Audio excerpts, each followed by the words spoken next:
지난 시간 우리는 두아디라 교회의 그 많은 행위들에 대해서 함께 나누어 보았습니다. 두아디라 교회는 행위가 많은 교회였다 말씀드렸죠. 총 4가지 행위가 있었습니다. 어떤 행위였죠? 그 교회는 사랑과 믿음과 섬김과 인내가 많은 교회였다고 말씀드렸어요. 그 이 4가지는 서로 짝을 이룬다고 말씀드렸습니다. 사랑의 무엇이죠? 섬김, 믿음의 인내. 그래서 두아디라 교회는 크게 2가지 행위가 많은 교회였어요. 사랑의 섬김이 많은 교회였고 또 믿음의 인내가 많은 교회였습니다. 경제적으로 자살할 정도의 참 힘들고 척박한 지역이었습니다. 그곳에서 신앙생활을 한다는 것은 도저히 있을 수 없을 정도로 어려운 그러한 곳이었어요.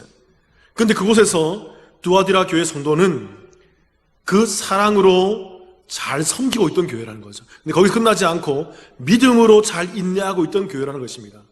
제가 이 사랑의 섬김과 믿음의 인내를 성경의 큰 주제인 2가지 핵심 주제로 비추어서 설명을 드렸습니다. 무엇과 무엇이라고요? 하나님 사랑, 이웃 사랑. 그래서 두아디라 교회는 하나님을 사랑했기에 그 하나님을 사랑하는 그 믿는 믿음으로 끝까지 그 어려운 곳에서 신앙생활을 잘 인내할 수 있었던 거예요. 무엇 때문에? 하나님을 사랑했기 때문에. 또 두아디라 교회는 그 하나님 사랑의 근거에서 또 이웃을 사랑했기 때문에 그들은 이웃에 향해서 사랑의 섬김을 잘 할 수 있었던 교회예요. 나 혼자 먹기도 힘들었는데 경제적으로 너무나 빈궁하고 곤궁했지만 그러나 그 가운데에서도 그들은 사랑을 잃지 않고 이웃들을 열심히 잘 섬겨줘서 그 도시가 두아디라 교회의 사랑으로 젖어들게 만들었던 그런 참으로 좋은 교회였다고 말씀드렸습니다.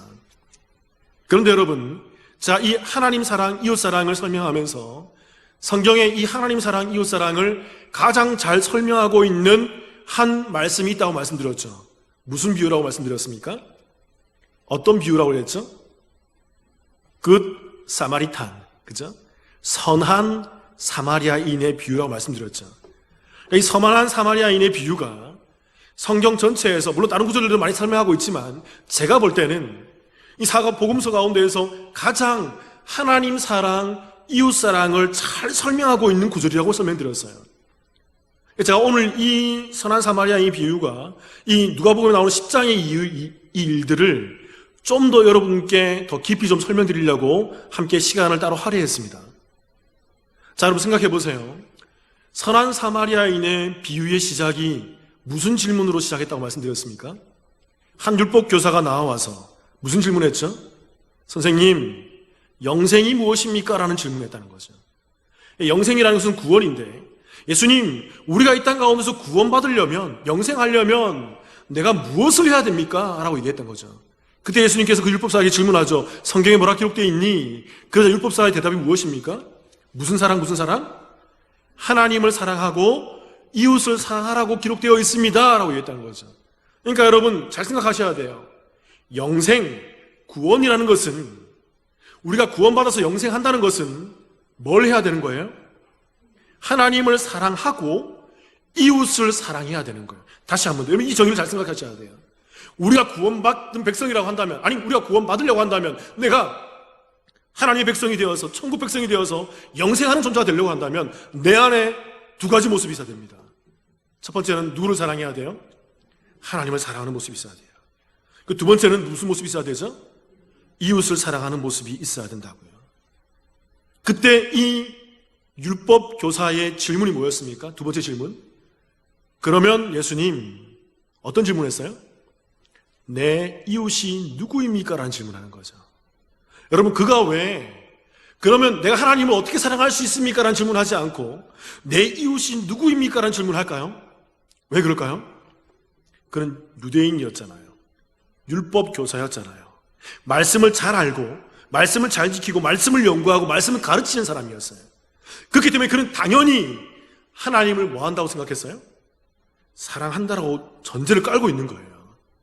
나는 당연히 말씀도 많이 알고 있고 이 말씀이 뭘 얘기하는지 다 외우고 있고 다 꿰뚫고 있어요. 나는. 그래서 나는 당연히 하나님 잘 사랑하는 건데 그러면 내 이웃은 누구입니까? 내 이웃은 어떻게 사랑해야 되는 것입니까? 라는 질문하는 거죠. 그때 예수님께서 굿 사마리탄, 선한 사마리아인의 비유를 합니다. 이 비유가 재밌었어요. 이 선한 사마리아인이 등장하기 위해서 세 명의 등장인물이 등장합니다. 첫 번째 사람이 누구냐면 그 사람이 예루살렘에서 다른 지역으로 이동하는 사람이었어요. 이 사람이 누굴까요? 이름 등장하지 않지만 이 사람이 누구인지는 유추할 수가 있어요. 이 사람이 바로 유대인이에요. 유대인. 이 유대인이 길을 가고 있는데 도적들을 만나 강도들을 만나서 거의 절반이 죽은 상태가 되었어요. 거의 시체처럼 되었다는 거죠. 그때 이 시체처럼 되어 있는 사람이 누워서 거의 죽은 바처럼 되어 있는데 그때 누가 지나가요? 제사장이 지나가는 거죠. 제사장이 누굽니까? 하나님을 가장 뭐하는 사람이에요? 사랑한다고 주장하는 사람이에요. 하나님을 잘 알고 있고 나 하나님 잘 사랑해요. 제사장이 뭐하는 거예요? 그 성막 가운데 성전 가운데서 양 잡고 소 잡고 염소 잡고 하면서 하나님을 정말 절실히 사랑하는 사람이잖아요. 그래서 그 성막 가운데 하나님 제사 지내기 위해서 정말 온몸을 불사르면서 하나님을 사랑하고 있는 사람이잖아요. 근데 그가 그 죽어간 사람을 외면하고 지나가. 왜 지나갈까요? 여러분, 제사장들은 시체를 만지면 안 되거든요. 죽은 바 되었다는, 시체처럼 되었다는 얘기예요. 시체를 만지면 부정하게 되기 때문에, 제사 드리지 못하게 되기 때문에, 부정한 사람은 성 밖에 나가서 며칠 누워야 되거든요. 그러니까 제사 드리지 못하기 때문에 나 제사 드려야 되는데 하나님 사랑해야 되는데 저 사람 불쌍하지만 나 만지면 안 돼. 지나가는 거예요. 레위인도 지나가죠. 레위인도 똑같다고요. 하나님 사랑하는 족속이었다고요. 하나님께서 그 택한 이스라엘 족속 가운데 지파 중에 하나님을 가장 사랑할 수 있도록 성막 속으로 집어넣은, 성정 속으로 집어넣은 정말 택함 받은 그런 족속이었다고요. 지파였다고요. 근데 그도 그 죽은 시체처럼 된 사람을 그냥 지나가는 것입니다. 외면하는 것입니다. 왜요? 나 성전에서 봉사해야 되는데, 나 성막에서 하나님 사랑해야 되는데, 내가 저 시체를 어떻게 만질 수 있어? 시체를 만지면 부정하게 되어서 내가 성전 봉사를 못하게 되는데, 그러면서 외면하고 지나가는 거죠. 그런데 그 사이에 세 번째 인물 누가 지나가는 것입니까? 사마리아인이 지나간다고요. 여러분, 사마리아인도 어떤 민족이었어요? 유대인이었다고요. 그도 하나님을 잘 아는 사람이었어요. 그러나 피가 섞여서 유대인들에 대해서 멸시받고 조롱받던 민족이었다는 거죠. 그런데 이 사마리아인이 그 사람을 보고 외면하지 않고 끝까지 잘 섬겨주고 끝까지 치료해 주었다는 것입니다. 그때 예수님께서 이 율법교사에게, 비유를 설명하고 율법교사에게 이런 질문을 하는 것이죠.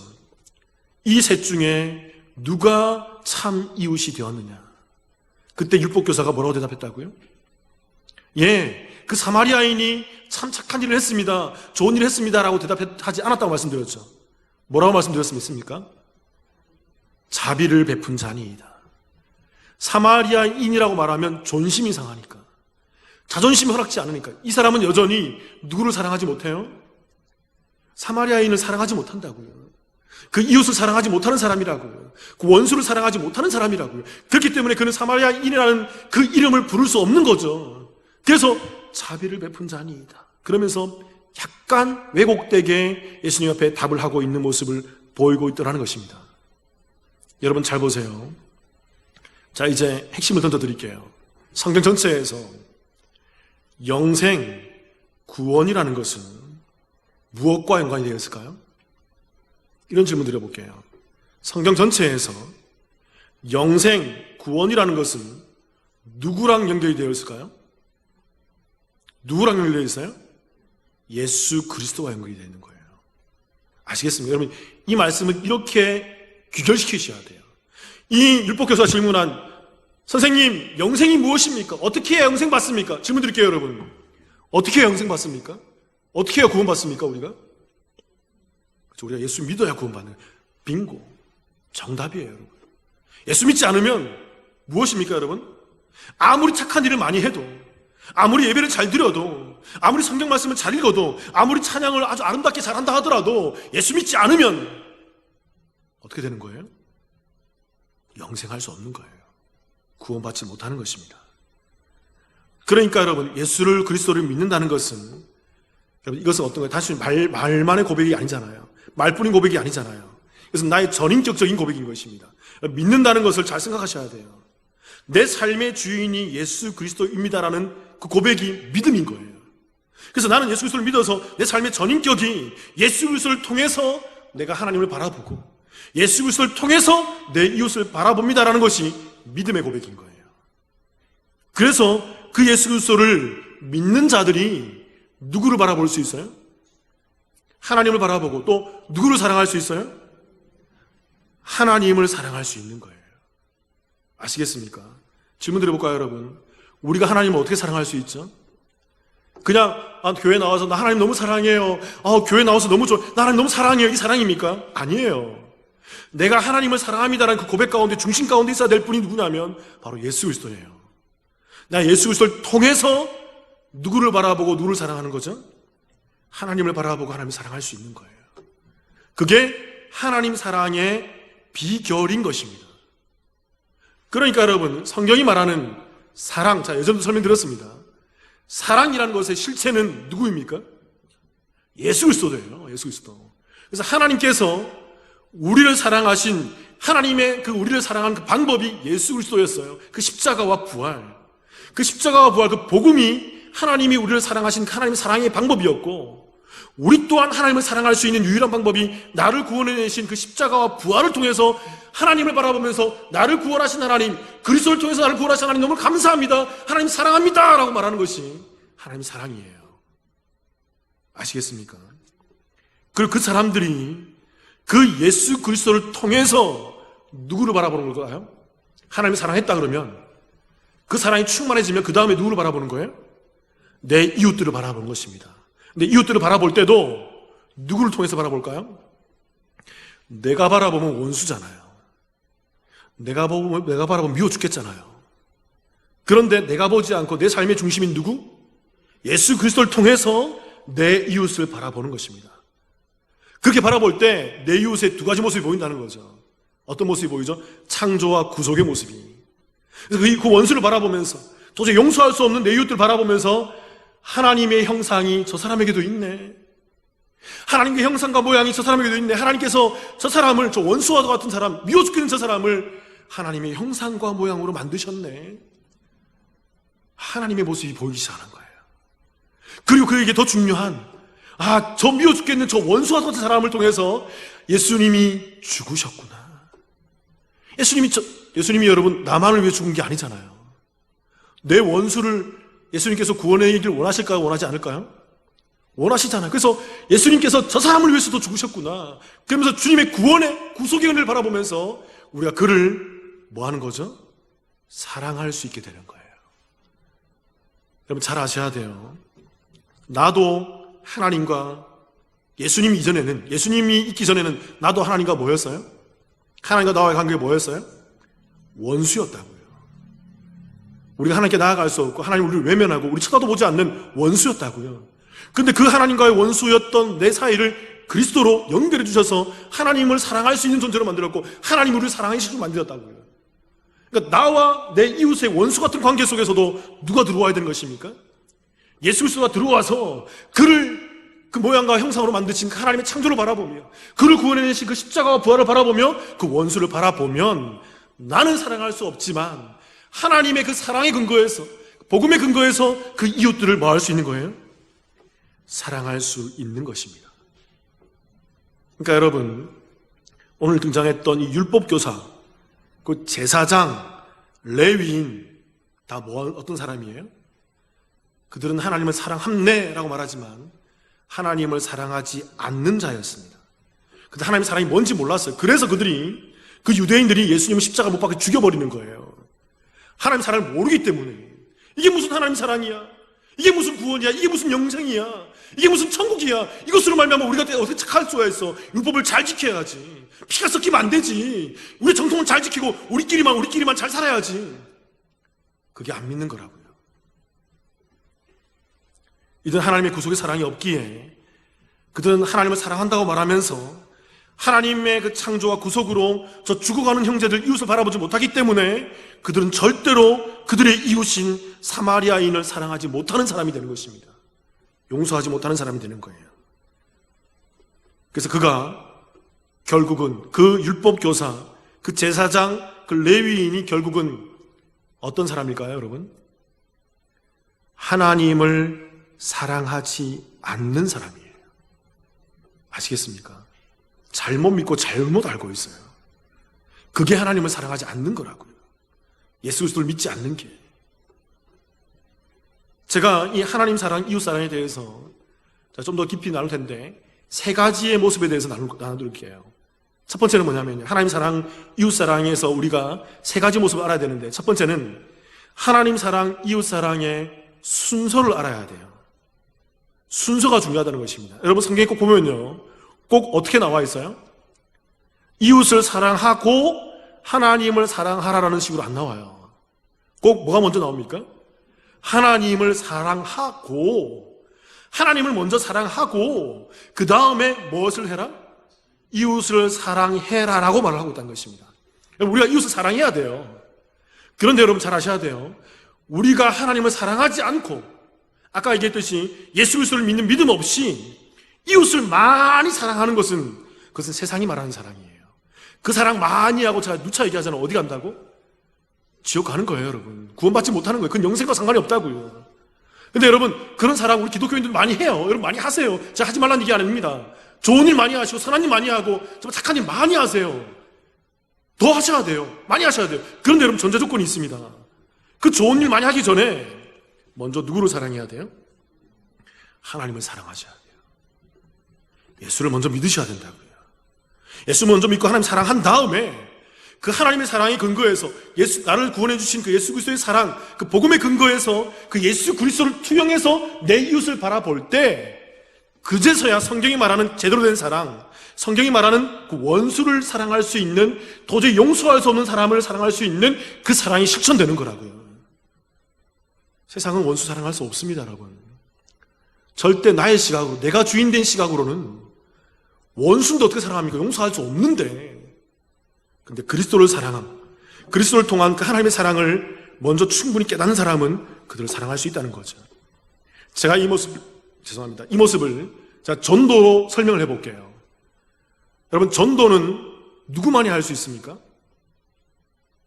전도는 누구만이 할 수 있어요? 성경에 보면 전도하라 그러잖아요. 지상대명령, 사마리아 땅끝까지 가서 전도해라. 아버지와 아들과 성령의 이름으로 침례를 베풀고 제대로 삼아서 그들에게 끝까지 가르쳐 지키게 하라. 그런데 여러분, 그 전도를 하는 사람은 먼저 뭘 해야 돼요? 내가 전도하기 위해서는 내가 누구를 먼저 알아야 돼요? 그렇죠? 하나님, 예수 그리스도를 먼저 알아야 되죠. 그럼 질문 드려볼게요. 예수를 믿지 않는데 전도할 수 있을까요?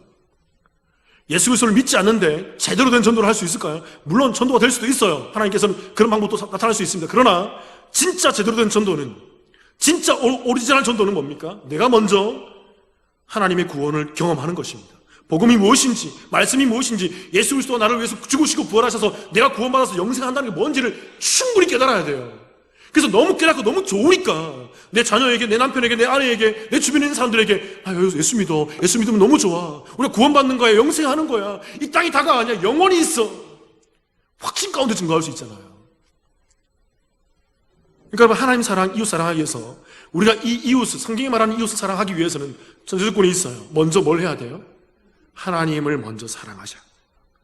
예수 그리스도로 말미암아 나를 향한 하나님 사랑을 깨닫고 그리스도로 말미암아 내가 하나님을 사랑할 수 있어야 돼요. 이 관계가 충분히 된 다음에 그 그리스도로 말미암아 내 이웃을 바라보며 그들을 사랑할 수 있다는 것입니다.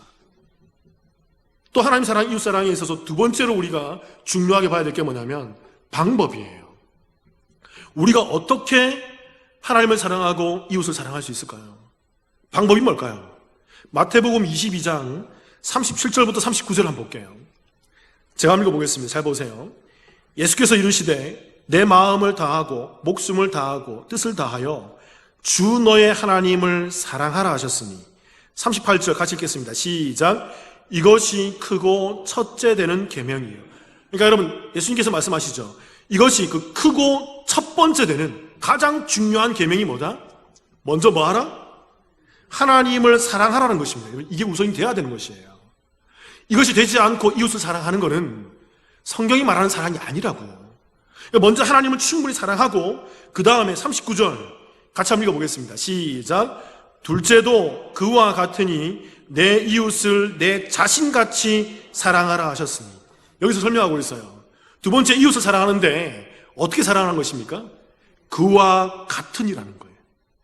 이게 히브리어, 헬라어로 호모이오스란 말입니다. 호모이오스. 이게 뭐냐면 그 같은, 유사한, 닮은, 이게 외모나 성격을 말하는 거예요. 방식이나 방법을 얘기하는 거예요. 겉의 모습을 얘기하는 거예요. 그러니까 이웃을 사랑하는 방법은 그와 같으니, 그가 뭡니까? 앞에 있는 뭘 사랑하는 것? 하나님을 사랑하는 방법과 똑같다라는 거예요. 아시겠습니까? 굉장히 중요합니다, 여러분. 이걸 깨달으셔야 돼요. 자, 이것 때문에 지금 이 말씀을 따로 한 주 동안 제가 들춰내서 한 주 동안 설명드리는 겁니다, 이렇게. 그러니까 우리가 이웃을 사랑할 수 있는 모습은, 이웃을 사랑하는 방법은 그냥 가서 돈 많이 주고 자선 사업 많이 하고 뭐 물건 들어주고 뭐 많이 하세요. 그거 괜찮아요. 그거 좋아요. 그거 잘할 수 있어요. 근데 그렇게 하는 그 형식, 그 방법, 그 모습은 뭐냐면 내가 하나님을 사랑하는 그 방법으로 내가 이웃을 사랑해 주라는 것입니다. 그게 기독교가 말하는 하나님 사랑, 이웃 사랑의 모습이에요. 그럼 여러분, 제가 아까도 설명드렸습니다. 내가 하나님을 어떻게 사랑할 수 있어요? 누구를 통해서? 예수 그리스도를 통해서 사랑할 수 있다고요. 하나님이 예수 그리스도를 통해서 나를 사랑하셨듯이 나도 예수 그리스도를 통해서 하나님을 사랑하는 거라고요. 그래서 그 모습, 그 방법 그대로 가져와서 내 이웃과 나를 연결해 놓는 것입니다. 나와 끊어진 그 원수, 하나님과 내가 끊어져서 원수가 되었던 그 상태에서 예수 그리스도로 말미암아 가교육을 했던 것처럼 나와 끊어진 그 원수에게도 그리스도를 중심에 놓고 그를 누구를 통해서 바라보는 거예요? 예수 그리스도를 통해서 바라보는 거예요. 그러니까 여러분 따라해 볼게요. 내가 보면, 다시 한 번 더, 내가 보면 원수인데 예수를 통해서 보면 이웃이다. 아시겠습니까, 여러분?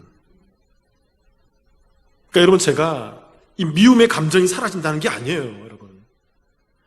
목사님, 저도 이게 그 용서할 수 없는 사람 되게 미워 죽겠어요. 저한테 이 가슴에 못 박은 사람은 정말 생각하면 미워 죽겠어요. 저도 그렇다고. 여러분, 제가 성인처럼 그가 사랑스럽, 전 이런 고백 못합니다. 미운 사람 미워요, 여러분. 그런데 나를 사랑하신 그 예수 그리스도 때문에, 그 원수 사랑하는 그 예수 그리스도 때문에, 원수였던 나를 사랑했던 예수 그리스도 때문에 그 사람을 바라보면서 미워 죽겠지만, 정말 용서하기 싫지만, 원수같이 꿈에도 나타나서 정말 신경질 나지고 정말 화가 나지만 예수님이 사랑하라고 했기 때문에 그를 위해서 중보기도 하는 거예요. 하나님, 저 사람을 내가 용서하게 해 주옵소서. 하나님, 내가 저 사람을 사랑하게 해 주옵소서. 그 기도하는 거예요. 하나님, 저 사람도 구원받게 해주세요. 저 사람도 이 문제 때문에 상처받지 않게 하시고 나와의 관계 때문에 시험 들지 않게 하시고 저 사람이 예수 믿고 구원받게 해 주옵소서. 하나님, 그게 뭡니까? 그게 하나님을 사랑하는 방식으로 이웃을 사랑하는 하나님 사랑, 그와 같은 방법으로 이웃 사랑의 실천의 모습인 것입니다.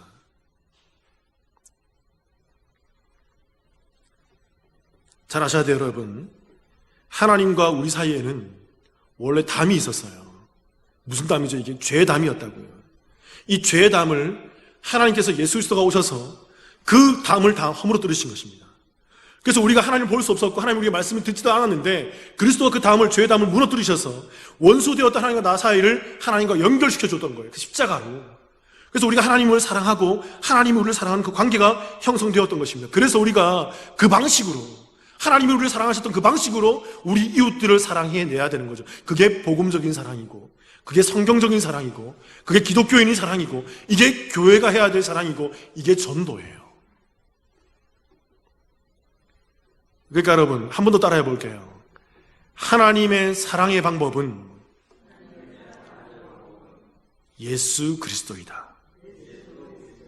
또 우리의 사랑의 방법도 예수 그리스도이다. 내가 보면 안 되는 것입니다.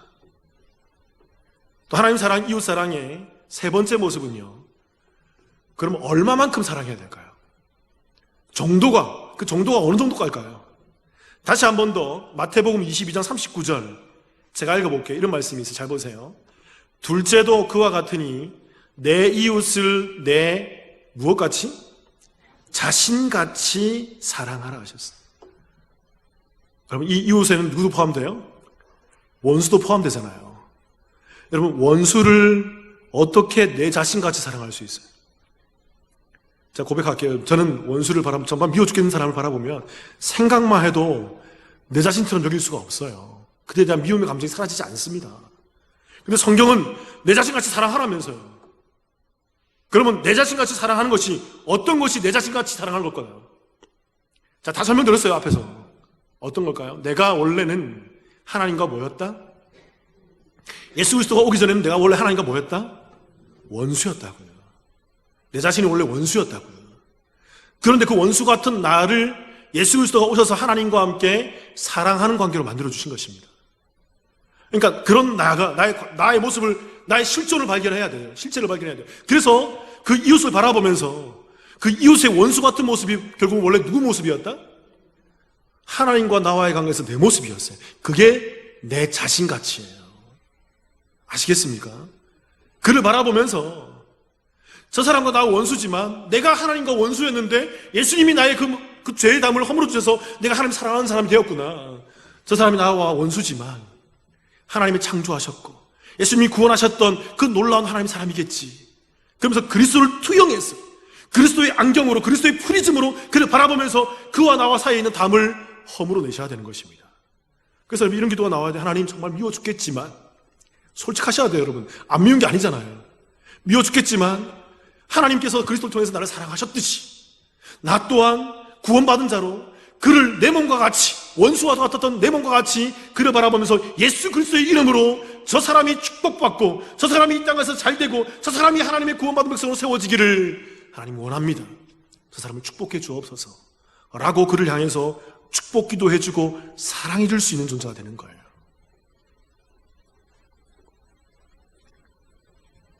그러니까 여러분, 기독교의 이웃사랑의 모습은요 그냥 막 도와주는 거 아닙니다. 하세요 여러분. 저 하지 말라는 얘기 아니에요. 마음껏 많이 하세요. 많이 하세요. 근데 여러분, 이왕 하려면 제대로 하세요. 먼저 누구를 사랑해야 돼요? 그리스도를 통해서 하나님 사랑하셔야 돼요. 그게 충분히 젖어드십시오. 그리고 이웃들을, 원수들을, 미워 죽겠는 사람들을, 내 주변의 사람들 바라보십시오. 그게 기독교의 하나님 사랑, 이웃 사랑의 실체예요. 우리가 잘 알고 있는 목사님 중에 사랑의 원자탄이라는 목사님이 있습니다. 누구죠? 손양원 목사님이시죠. 손양원 목사님이 그 두 아들이 있었는데 그 6.25 동란 때 두 아들이 공산주의를 신봉하는 그 동네 청년에 의해서 죽창에 찔려서 죽게 됩니다. 그때 손양원 목사님이 그 두 아들을 죽였던 그 사람을 어떻게 했어요? 양자로, 아들로 받아들였죠. 손양원 목사님의 그 일대기 가운데 손양원 목사님이 이런 고백을 했어요. 정말 내가 이 일을 하면서 정말 힘들었던 것이 있었다 하면서 고백하면서 뭐라고 고백하냐면, 첫 번째는 두 아들이 죽은 것이 너무나도 힘들었다는 거예요. 아버지가 두 아들이 정말 청년이었거든요. 이제 막 꽃을 피울 청년이었거든요. 근데 그 두 아들이 죽창에 한 동네 같은 친구였어요, 여러분. 동네에서 얼굴을 대면하고 있던 친구였는데 그 사람에 의해서 죽창에 찔려 죽은 거예요. 그러니까 이 두 아들이 죽은 것이 너무나도 몸서리치게, 아버지가 목사이기 전에 아버지잖아요. 너무 힘들었던 것이죠. 근데 이 두 아들이 죽은 것보다 더 힘들었던 게 뭘까요? 이 두 아들이 죽었던 것보다 더 힘든 것이 있었다. 그게 바로 뭘까요? 그 아들을 죽인 원수를 양자로 받아들인 것이다. 손양원 목사님 고백해요. 용서가 안 되더랍니다, 여러분. 정말 용서가 안 되더라. 미워 죽겠어요. 두 아들만 생각하면 눈이 튀어나올 정도로, 피가 거꾸로 솟을 정도로.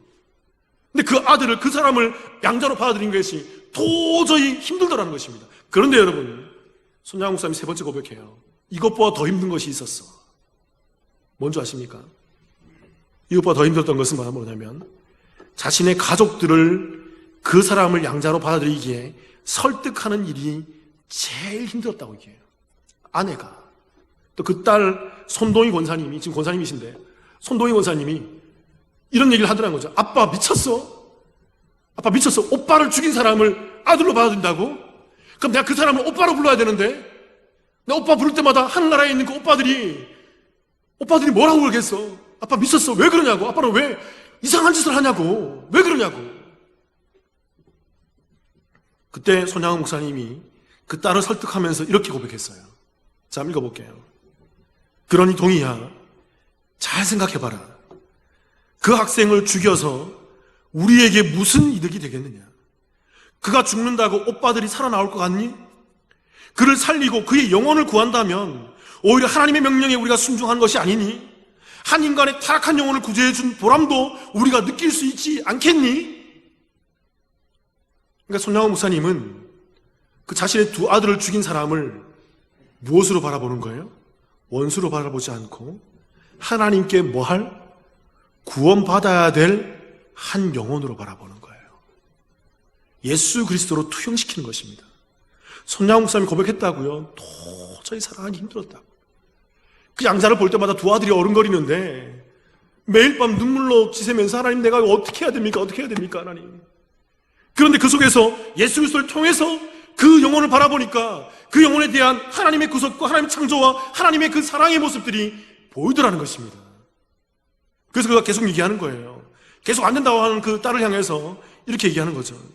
두 오빠는 천국 갔으나 두 오빠를 죽인 자는 지옥 갈 것이 분명한데 내 전도하는 목회자로서 지옥 가는 그를 가만 보고 있으란 말이냐? 어떻게 그럴 수 있겠니? 누구를 통해서 보는 거예요? 예수 그리스도를 통해서, 구원의 십자가를 통해서 그 영혼을 바라보고 있는 것입니다. 여러분, 이것이 하나님 사랑, 이웃 사랑의 실체인 거예요. 여러분, 우리 기독교인들의, 그리스도인들, 성도인들의 이웃 사랑은요, 이 예수 그리스도가 있어야 되는 것입니다. 예수 그리스도가 없이 이웃 사랑 많이 하는 것은 천국에서 카운트 안 돼요. 하나님께서 아무것도 기억하지 않아요. 그리스도를 사랑하는 그 마음으로, 그리스도를 바라보는 그 마음으로 그 영혼들을 바라보면서 그리스도를 투영해서 그들을 사랑해주고 그들을 섬겨주고 그들을 도와주고 그들에게 모든 것들을 내어주는 것, 그것을 하나님께서는 너가 참 이웃을 잘 사랑했네, 그렇게 얘기한다고요. 자, 이제 여러분, 이제 이러한 선한 사마리아인의 비유를 지나쳐서 바로 다음 누가복음 10장에는 선한 사마리아인의 비유 다음에 어떤 이야기가 나오냐면 마르다와 마리아의 이야기가 나옵니다. 그러니까 이 선한 사마리아인의 비유와 누가복음 10장에서는 마르다와 마리아의 이야기가 딱 붙어 있어요. 그래서 제가 오늘 이것 좀 설명드리려고 해요. 간단히. 이 붙어 있는 이것이 의미가 있습니다. 의미가 없기 때문에 그냥 있는 것이 아니고 연결이 되기 때문에 붙어 있는 거예요. 자, 한번 볼게요, 여러분. 누가복음 10장에는 마르다와 마리아가 나오는데 이 마르다의 이야기에서 어떤 모습이 나오는지 한번 봅시다. 누가복음 10장 38절, 39절. 제가 한번 읽어볼게요. 보세요. 그들이 길 갈 때에 예수께서 한 마을에 들어가시매 마르다라 이름하는 한 여자가 자기 집으로 영접하더라. 그에게 마리아라는 동생이 있어 주의 발치에 앉아 그의 말씀을 듣더니, 그러니까 예수님께서 그 집에 와서 앉아 있는데 그 중에 39절에 보니까 마리아라는 동생이 주의 발치에서 어떻게 하고 있어요? 앉아 있어요. 앉아 있어서 말씀을 들었다고 이야기하고 있습니다. 근데 여러분, 앉아, 이 앉다라는 단어가 헬라어로 파라카디조란 말이, 이 말이 의미가 있어요. 이 말이 뭐냐면 이게 가까이 앉다, 밀접히 붙어 앉다란 말인데 이 말이 수동태로 기록되어 있어요. 그러니까 여러분, 이 마리아가 스스로 나온 게 아니라 누가 명령했다는 거예요? 예수님께서 마리아야 마르다야 가까이 나와서 말씀을 들어라라고 말씀하셨다는 것입니다. 아시겠어요? 그랬을 때 이 마리아가, 동생 마리아가 그 예수님의 말씀에 순종해서 말씀에 의지해서 수동태로 나와서 예수님의 발치에 앉아서 그렇게 말씀을 듣고 있는 거죠. 그리고 이 말씀의 발치에 앉아서, 주의 발치에 앉아서 말씀을 듣더니 할 때 듣다라는 말이 이게 헬라어로 아쿠오란 말인데 이 말이 듣다, 청취하다, 귀를 기울이다는 말이에요. 그러니까 마리아는 이 말씀을 듣기 위해서 가만히 앉아 있는 것이 아니라 어떻게 하는 거죠? 온 인격을 발휘해서, 온 마음을 발휘해서 예수님을 향해서 집중해서 말씀을 듣고 앉아 있는 거죠. 마치 누구처럼? 지금 여러분처럼 집중해서 눈이 초롱초롱해서 말씀을 듣고 앉아 있는 거죠. 여러분, 질문 드릴게요. 이게 바로 뭘까요? 질문 드려볼게요. 우리가 하나님을 어떻게 사랑할 수 있을까요? 우리가 하나님을 사랑할 수 있는 구체적인, 예수 그리스도를 통해서 사랑하지만 그 예수 그리스도를 통해서 사랑한다는 그 구체적인 모습이 뭘까요? 오늘 이 마리아의 모습이에요. 예수님의 발치 앞에 와서, 예수님의 발치 앞에 와서 앉아서 그 예수님의 말씀을 집중해서 듣는 것. 여러분, 이게 바로 뭡니까? 하나님을 사랑하는 자들의 모습이라는 거예요. 하나님을 사랑하는 자들은 하나님의 말씀을 어떻게 되어 있습니까? 듣게 되어 있어요. 나와서 말씀을 들어라. 생명의 말씀을 들어라. 구속의 말씀을 들어라. 이 말씀에 순종해서 수동태로 나와서 주님이 말씀하셨기에 내가 이 주일날 나와서 예배를 드립니다, 말씀을 듣습니다라고 그 고백 가운데서 엎드려서 말씀을 집중적으로 예배 드리고 말씀을 듣는 사람들, 그들이 바로 뭡니까? 하나님을 사랑하는 사람들이라고요. 예수님의 말씀을 듣는 자들. 그런데 두 번째 인물인 마리아의 언니인 마르다의 모습은 무엇입니까? 10장 40절 제가 읽어볼게요. 같이 한번 읽어보겠습니다. 시작. 마르다는 준비하는 일이 많아 마음이 분주한지라 예수께 나아가 이르되 주여, 내 동생이 나 혼자 일하게 두는 것을 생각하지 아니하시나이까? 그를 명하사 나를 도와주라 하소서. 이 마르다는 마음이 뭐 했다고요? 분주했다고. 이 마음이 분주했다는 말이 헬라어로 페리스 파워란 말인데, 이게 끌어당기다. 주변에서 다른 것이 그의 마음을 끌어당기다, 또 마음이 어수선해지다, 또 본질에 있지 못하고, 중심에 있지 못하고, 배회하다, 선회하다, 그런 의미예요. 그러니까 외적인 것을 추구하다, 그런 의미라고요.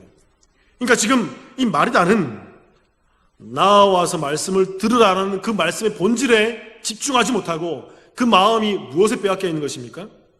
다른 것에 빼앗겨 있는 거예요. 주일날 말씀을 듣고 교회에 나와야 되는데, 교회에 나와서 앉아야 되는데, 누가 장가 간대, 누가 시집 간대, 누가 놀러 가재, 누가 손님이 찾아왔어. 그래서 자꾸 예배 드리려고 하는데 자꾸 다른 일로 나를 분주하게 만드는 거죠. 자꾸 내 마음을 어지럽게 만들고 내 마음을 어수선하게 만드는 거죠. 그래서 말씀을 듣는 그 자리에 있지 못하고 그것을 벗어나서 다른 자리에 앉아 있는 것이 바로 마음이 분주한지라 그 말의 정확한 의미라는 거죠. 그러니까 마르다는 어떤 일이 분주했습니까? 자기 집에 손님이 왔잖아요. 예수님이 오시고 제자들이 왔잖아요. 그러니까 예수님께서 말씀에 집중해라라고 말씀했음에도 불구하고 그는 먼저 그의 우선순위는 뭐냐면 이들을 대접해야지, 잘 섬겨줘야지, 잘 먹여줘야지, 그러면서 그들을 섬겨주고 대접해줬다는 것입니다. 그의 마음의 우선순위는 거기에 있다는 거예요. 하나님을 사랑하지 못하는 것에 있는 것입니다. 그러니까 여러분, 마르다는요, 하나님을 사랑하지 않고 이웃을 섬겨주고 있는 거예요. 아시겠습니까? 그게 뭐예요? 그게 마음이 분주하고 배회하고 있는 하나님을 사랑하지 못하는 잘못 믿는 사람들의 모습이라고요. 먼저 우리가 어디에 집중해야 돼요? 예수 그리스도의 말씀, 하나님을 사랑하는 것에 집중해야 돼요. 그때 예수님께서 다음과 같이 얘기합니다. 누가복음 10장 41절 42절 제가 읽어볼게요. 주께서 대답하여 이르시되 마르다야 마르다야 내가 많은 일로 염려하고 근심하나 42절 몇 가지만 하든지 혹은 한 가지만이라도 족하니라. 마르다는 이 좋은 편을 택하였으니 빼앗기지 아니하리라. 그러니까 여러분, 이 말씀 가운데 이런 말씀이 있죠. 몇 가지만 하든지 혹은 한 가지만이라도 족하니라 할 때 족하다라는 말이 이게 헬라어로 크레이아란 말인데 이게 필요, 의무, 요청, 요구란 말이에요. 그러니까 이 말을 우리가 해석해보면 이 말은 이런 뜻이 됩니다. 몇 가지만 하든지 혹은 한 가지만이라도 족하니라 라는 이 말은, 넘겨주세요. 이 말은 무슨 말이냐면 마르다와 마리아에게 주님께서 요구한 것은 딱 한 가지밖에 없다는 거예요. 이게 우리말의 번역이 좀 이상해서 그렇지, 오늘 예수님께서 마르다와 마리아 집에 와서 딱 본질적인 얘기 한 가지만 하신 거예요. 나와서 말씀을 들어라. 누구의 말씀? 예수 그리스도의 말씀, 그 생명의 말씀, 구원의 말씀, 본질을 들어라. 그런데 마리아는, 동생 마리아는 집중해서 예수님 발치에 앉아서 수동태로 나와서 주님 말씀하세요, 내가 듣겠습니다. 그런데 마르다는 어떻게 했다고요? 다른 것을 먼저 봐요. 분주해서 다른 것에 먼저 마음이 가 있죠. 그래서 거기에 집중해 있는 거죠.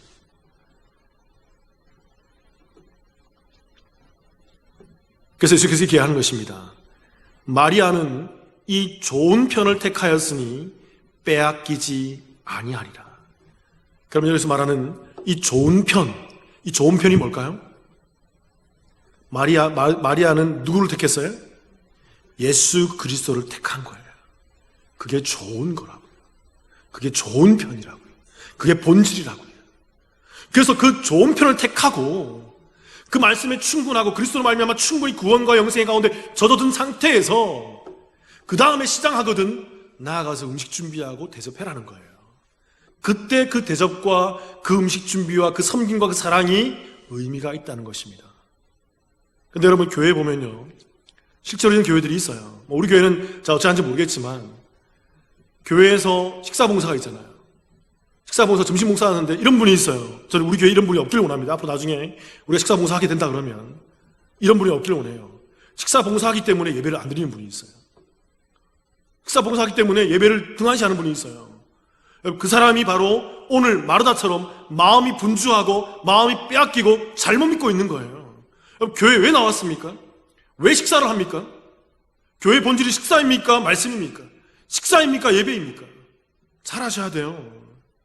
먼저 예배 드리셔야 돼요. 식사 봉사 못하는 한이 있더라도 우리가 식사를 안 먹으면 되죠. 안 먹어도 괜찮잖아요, 여러분. 즐겨보니까 안 먹어도 아무 이상 없잖아요. 그런데 여러분, 우리가 말씀 안에, 생명의 말씀 안에 충분히 젖어 있으셔야 돼요. 그리고 그 다음에 그 말씀을 근거해서, 그리스도를 근거해서 나타나는 그 다음에 섬김과 사랑과 수고와 봉사와 식사 대접이 의미가 있는 거예요.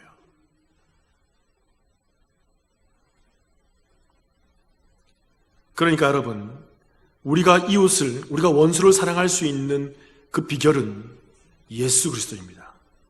그래서 그 예수 그리스도의 그 십자가 앞에 우리가 깊이 젖어들어야 돼요. 도저히 용서하지 못할 사람이 생각나십니까? 용서하지 못할 사람이 기억나세요? 그 사람을 묵상하지 말고, 자꾸 그 원수와도 같은 그 일을 묵상하지 말고, 그것만 생각하면 여러분 막 이 핏줄이 쓰잖아요. 여러분, 저도 어렸으니까. 저도. 근데 그 묵상하면 안 되고 누구를 묵상해야 돼요? 예수 그리스도 십자가와 구원의 은혜. 그래서 깊이 묵상하시고 자꾸 십자가 앞에 엎드리세요. 자꾸 십자가 앞에 엎드리세요. 주님, 저 원수와 같은 사람, 그 사람이 아니라 주님을 바라봅니다. 주님을 바라봅니다. 그 사랑에 젖으세요. 그리고 그 다음에 내 이웃을 위해서 하나님, 저 사람이 원수와 같지만 저 사람을 용서해 주세요. 저 사람을 치유해 주세요. 저 사람도 구원받게 해주세요. 여러분의 원수가 누구입니까? 제가 1년 전에 있던 교회에서 한 성도님이 매 주일마다 저를 찾아왔어요. 매 주일마다 찾아와서 뭐라고 했는지 아세요? 이 사람의 원수가 있었어요. 원수가 누구냐면 남편이에요. 남편. 하나님, 저 원수와 같은 남편 때문에 못 살겠다는 것입니다. 저한테 찾아와서 목사님 기도해 주세요. 못 살겠어요. 못 살겠어요. 어떻게 남편 저럴 수 있냐고. 입에 말하기도 어려울 만큼 너무 힘들게 말하는 거죠. 그래서 이 사람이 정말 죽어버리고 싶다고 표현까지 했어요. 나 정말 죽고 싶다고, 목사님. 죽고 싶다고. 그리고 또 나중에는 목사님, 어느 날은 목사님, 이제 내가 결심했어요. 이제 이혼하겠습니다. 애들을 봐서라도 이혼해야겠다. 저 남편 놔두면 안 된다고. 애들 제대로 교육하기 위해서 이혼해야겠다고. 애들 핑계대고 이혼하는 거죠. 제가 계속 얘기했어요. 성도님, 집사님이신데, 집사님, 그 남편을 위해서 울어줄 사람이 누구겠습니까? 목사라고요? 여러분, 제가 솔직히 말씀드릴게요. 제가 울지 못합니다. 제가 그 남편을 위해서 한 번도 울은 적이 없어요. 기도를 해줬어도. 근데 성도님, 그 남편을 위해서 눈물을 흘리며 애타며 정말 그리스도를 바라보며 기도할 사람이 누구겠습니까? 집사님밖에 없다고요. 집사님 아니면 저 사람을 위해서 누가 기도해주고 중보해주고 누가 사랑해주겠습니까? 그래서 집사님과 함께 결혼했던 거 아닙니까? 집사님, 그를 위해서 기도합시다. 그를 위해서 용서합시다. 그가 구원받을 수 있도록 기도합시다. 목사님, 안 돼요. 안 돼요. 죽겠어요.